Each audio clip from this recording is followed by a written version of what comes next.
Sahabat yang dikasihi oleh Tuhan, senang sekali kami hadir menyapa sahabat kembali. Hari ini kita akan belajar tentang kekhawatiran. Siapakah di antara sahabat yang pernah mengalami kekhawatiran? Kemarin dalam ibadah anak, saya bertanya kepada anak-anak yang hadir, siapakah di antara kalian yang pernah mengalami kekhawatiran? Dan semuanya angkat tangan. Padahal di antara mereka ada anak yang umurnya baru 6 tahun. Saya tanya alasannya apa? Ternyata ada yang khawatir karena takut tidak dikasih uang jajan. Ada yang takut gagal kalau sudah besar nanti. Ada yang khawatir kalau nanti di semester 2 tidak bisa naik kelas. Dan berbagai macam alasan lainnya mengapa mereka khawatir.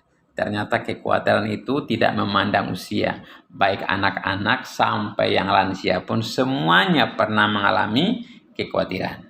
Saya baca info medis tentang kekhawatiran, ternyata kekhawatiran itu berdampak buruk. Khawatir itu dapat berdampak buruk pada kesehatan jantung. Khawatir juga merusak daya tahan tubuh, melemahkan sistem imun kita sehingga mudah sakit. Mungkin karena itu terkadang orang sakit atau pasien tidak diberitahukan penyakitnya sesungguhnya. Mungkin takut dia makin khawatir lalu mengalami drop. Khawatir itu juga membuat orang sulit untuk berkonsentrasi. Dan khawatir juga menyebabkan kita mengalami gangguan tidur. Ternyata khawatir itu sangat berbahaya, sahabat sekalian.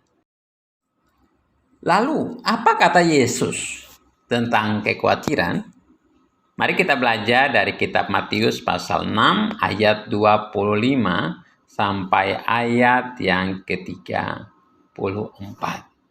Firman Tuhan katakan begini, "Karena itu aku berkata kepadamu, jangan khawatir akan hidupmu. Apa yang hendak kamu makan atau minum, jangan khawatir pula akan tubuhmu, akan apa yang hendak kamu pakai. Bukankah hidup itu lebih penting dari makanan dan tubuh itu lebih penting dari pakaian?" Sahabat, intinya Tuhan mau katakan kepada kita, jangan kamu khawatir. Ayat 31 disampaikan lagi, sebab itu jangan kamu khawatir. Dan berkata, apa yang akan kami makan, apa yang akan kami minum, apa yang akan kami pakai. Memang semua yang tadi disebut di atas itu adalah hal-hal yang dicari oleh bangsa-bangsa yang tidak mengenal Tuhan. Tetapi kita ini adalah anak Tuhan. Tuhan mau kita punya perspektif yang berbeda tentang hidup. Dan Tuhan memberikan solusi dalam firman Tuhan ini supaya kita sebagai anak-anak Tuhan tidak lagi mengalami kekhawatiran. Apakah tipsnya supaya kita jangan khawatir sebagai anak Tuhan? Yang pertama, perhatikan ayat yang ke-27, dikatakan begini, siapakah di antara kamu yang karena kekhawatirannya dapat menambah sehasta saja pada jalan hidupnya? Tidak ada kan? Sahabat, Tuhan mengatakan bahwa khawatir itu sia-sia, tidak ada gunanya, tidak ada dampak baiknya bagimu. Dampaknya selalu buruk. Pernahkah sahabat khawatirkan sesuatu, misalnya sedang butuh uang 5 juta. Kalau dipikirin terus-menerus akhirnya dapat uang? Tidak kan? Tidak ada ceritanya seperti itu. Kalaupun mungkin hal itu terjadi secara kebetulan. Sahabatku yang dikasihi Tuhan. Jadi jangan pernah khawatir, karena kekhawatiran itu merugikan, merusak hidup kita. Yang kedua, kita perhatikan dalam ayat yang ke-26, dikatakan begini, pandanglah burung-burung di langit yang tidak menabur dan tidak menuai dan tidak mengumpulkan bekal dalam lumbung, namun diberikan oleh Bapamu yang di sorga. Bukankah kamu jauh melebihi burung-burung itu? Sahabat yang dikasihi Tuhan. Tuhan minta kita untuk memandang burung-burung. Mereka tidak pernah menabur, tidak menuai, tidak mengumpulkan bekal, tapi mereka selalu diberi makan oleh Bapa yang di sorga. Tuhan bilang, kamu jauh melebihi burung-burung itu. Artinya kamu berharga, karena kamu ciptaan Tuhan yang sangat berharga, dan kamu yang percaya sudah diangkat Tuhan menjadi anaknya. Artinya kamu berharga dan kamu pasti dipelihara. Kamu pasti dilindungi, kamu pasti dicukupkan. Burung saja Tuhan pelihara. Tuhan cukupkan kebutuhannya. Masa anak-anaknya tidak? Sahabat, jadi jangan khawatir karena kamu berharga. Jika sahabat punya barang berharga, misalnya handphone, sahabat pasti akan jaga barang itu baik-baik. Kalau lowbat, sahabat segera cas. Kalau saudara simpan di tempat yang saudara nggak tahu, saudara akan berusaha untuk mencari sampai temukan barang tersebut. Kita itu berharga di mata Tuhan. Firman Tuhan katakan, sahabat itu juga adalah biji matanya Tuhan. Artinya bahwa kita pasti akan dijaga. Kita dilindungi. Kita berharga di mata Tuhan. Bukan karena kita, tapi Tuhan sudah menjadikan kita berharga. Jadi kekhawatiran itu bukan lagi menjadi bagian anak-anak Tuhan. Itu masa lalu. Sekarang kita sudah jadi anak Tuhan, anak raja. Yakin, percaya, Tuhan pasti memberkati. Karena kamu berharga. Yang ketiga, mari kita perhatikan di ayat yang ke-28 sampai 30. Dikatakan begini, dan mengapa kamu khawatir akan pakaian? Perhatikan bunga bakung di ladang yang tumbuh tanpa bekerja dan tanpa meminta. Namun aku berkata kepadamu, Salomo dalam segala kemegahannya pun tidak berpakaian seindah salah satu dari bunga itu. Jadi jika demikian Tuhan mendandani rumput di ladang yang hari ini ada dan besok dibuang ke dalam api, tidakkah ia akan terlebih lagi mendandani kamu, hai orang yang kurang percaya? Sahabat yang dikasihi oleh Tuhan. Ada kata di sana, tidakkah ia akan terlebih lagi mendandani kamu? Artinya bahwa Tuhan itu punya rencana indah bagi setiap anak-anaknya. Sama seperti orang tua yang kalau punya anak, dia akan merencanakan anaknya mendapatkan yang terbaik. Akan sekolah di sini, dikasih fasilitas ini, kalau pulang sekolah akan di les di mana, dan masa depannya orang tua udah menatanya, udah merencanakan yang terbaik. Tidak pernah orang tua merencanakan yang buruk. Tuhan katakan di sini dalam ayat yang ke-28 tadi dikatakan bahwa bunga bakung saja tumbuh tanpa bekerja, tanpa meminta, tapi Tuhan mendandaninya begitu indah, walaupun umurnya mungkin hanya sebentar. Hari ini kelihatan mekar, besok udah nggak ada. Itu saja Tuhan dandani, Tuhan pelihara, Tuhan berkati. Apalagi kita, sekali lagi katakan firman Tuhan, Tuhan punya rencana indah bagimu. Ya, Tuhan punya rencana indah bagimu. Hari ini Tuhan peliharamu, besok Tuhan akan memeliharamu, dan masa depanmu. Tuhan sudah merencanakan masa depan yang penuh harapan. Yeremia pasal 29 ayat 11. Tuhan berkati. Sahabat sekali lagi, jangan. Yang keempat, mengapa kita tidak perlu khawatir? Mari kita perhatikan di ayat yang ke-32 dikatakan begini. Semua itu dicari bangsa-bangsa yang tidak mengenal Tuhan. Akan tetapi Bapamu yang di sorga tahu bahwa kamu memerlukan semuanya itu. Sahabat, Tuhan Yesus tahu bahwa sahabat membutuhkannya. Sebelum kita berdoa, sebelum kita sampaikan kepada Tuhan, Tuhan sudah tahu. Tugas kita sebagai anak adalah senangkan hati orang tua. Lakukan apa yang orang tua sampaikan kepada kita.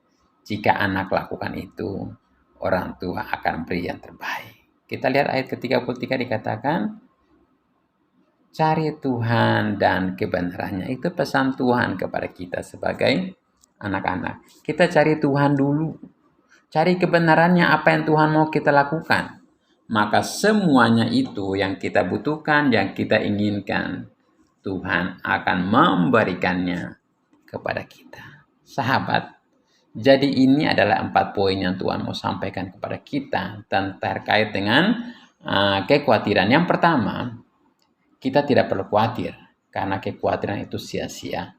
Kita berharga, Tuhan pasti pelihara kita.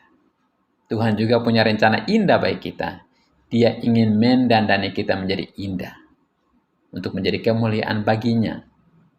Dan yang keempat, Tuhan sudah tahu sebelum kita meminta, sebelum kita berdoa kepadanya. So, lakukan saja apa yang Tuhan mau. Senangkan hati dia. Senangkan. Seperti Daud yang selalu memuji-muji Tuhan. Kemanapun Daud pergi untuk berperang, Tuhan selalu beri kepadanya kemenangan. Hari esok memang ada masalah tersendiri. Tapi biarlah kesusahan hari ini cukup untuk hari ini. Percayalah, kalau kemarin Tuhan menolongmu, hari ini Tuhan menolongmu. Esok pun Tuhan akan menolongmu. Tidak ada masalah yang terlalu besar. Karena Yesusmu jauh lebih besar. Jangan khawatir, tapi percaya hanya kepadanya. Haleluya, Tuhan Yesus berkati kita semuanya. Amin. Yang keempat, mengapa kita tidak perlu khawatir? Mari kita perhatikan di ayat yang ke-32, dikatakan begini. Semua itu dicari bangsa-bangsa yang tidak mengenal Tuhan. Akan tetapi Bapamu yang di sorga tahu bahwa kamu memerlukan semuanya itu. Sahabat, Tuhan Yesus tahu bahwa sahabat membutuhkannya. Sebelum kita berdoa, sebelum kita sampaikan kepada Tuhan, Tuhan sudah tahu. Tugas kita sebagai anak adalah senangkan hati orang tua. Lakukan apa yang orang tua sampaikan kepada kita. Jika anak lakukan itu, orang tua akan beri yang terbaik. Kita lihat ayat ke-33 dikatakan, cari Tuhan dan kebenarannya. Itu pesan Tuhan kepada kita sebagai anak-anak. Kita cari Tuhan dulu. Cari kebenarannya, apa yang Tuhan mau kita lakukan. Maka semuanya itu yang kita butuhkan, yang kita inginkan, Tuhan akan memberikannya kepada kita. Sahabat, jadi ini adalah 4 poin yang Tuhan mau sampaikan kepada kita dan terkait dengan kekhawatiran. Yang pertama, kita tidak perlu khawatir karena kekhawatiran itu sia-sia. Kita berharga, Tuhan pasti pelihara kita. Tuhan juga punya rencana indah bagi kita. Dia ingin mendandani kita menjadi indah untuk menjadi kemuliaan baginya. Dan yang keempat, Tuhan sudah tahu sebelum kita meminta, sebelum kita berdoa kepadanya. So, lakukan saja apa yang Tuhan mau. Senangkan hati dia. Senangkan. Seperti Daud yang selalu memuji-muji Tuhan. Kemanapun Daud pergi untuk berperang, Tuhan selalu beri kepadanya kemenangan. Hari esok memang ada masalah tersendiri. Tapi biarlah kesusahan hari ini cukup untuk hari ini. Percayalah, kalau kemarin Tuhan menolongmu, hari ini Tuhan menolongmu. Esok pun Tuhan akan menolongmu. Tidak ada masalah yang terlalu besar. Karena Yesusmu jauh lebih besar. Jangan khawatir, tapi percaya hanya kepadanya. Haleluya, Tuhan Yesus berkati kita semuanya. Amin. Saya ajak sahabat untuk kita berdoa sejenak. Menyerahkan kepada Tuhan segala kekhawatiran kita. Menanggalkan setiap beban-beban kita. Karena firman Tuhan katakan, engkau berharga. Tuhan menjadikanmu berharga. Tidak pantas seorang anak raja, seorang anak Tuhan khawatir. Karena Bapa kita adalah Bapa yang kaya, Bapa yang penuh dengan kasih. Dia pasti akan mencukupimu. Dia pasti akan memberkatimu. Percayalah kepadanya dan mintalah hanya kepadanya. Bapa di sorga, saat ini kami berdoa, bersyukur buat anugerah-Mu, pemeliharaanmu yang sempurna yang Engkau sudah beri kepada kami selama ini. Terkadang kami meragukan kasih-Mu, kami meragukan cinta-Mu, kami jatuh dalam kekhawatiran yang terus menghimpit hidup kami. Namun hari ini lewat firman Tuhan kami diingatkan, kami diajari untuk percaya kepada-Mu. Karena Engkau mengasihi kami, Engkau peduli akan kami, Engkau menjadikan kami berharga. Kuatkan, teguhkan iman kami, biar kami boleh menjadi kuat dan menjadi berkat, menguatkan sesama yang lemah. Terima kasih Bapa. Di dalam nama Tuhan Yesus kami berdoa. Haleluya, haleluya. Amin.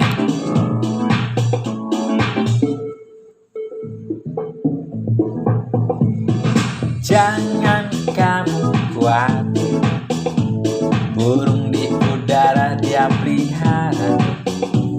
Jangan kamu khawatir, bunga di padang dia hiasi. Jangan kamu khawatir, apa yang kau makan minum pakai. Jangan kamu khawatir, Bapa di surga memelihara. Aku tidak khawatir, burung di udara dia pelihara. Aku tidak khawatir, bunga di padang dia hiasi. Aku tidak khawatir, apa yang ku makan minum pakai. Aku tidak khawatir, Bapa di surga memelihara.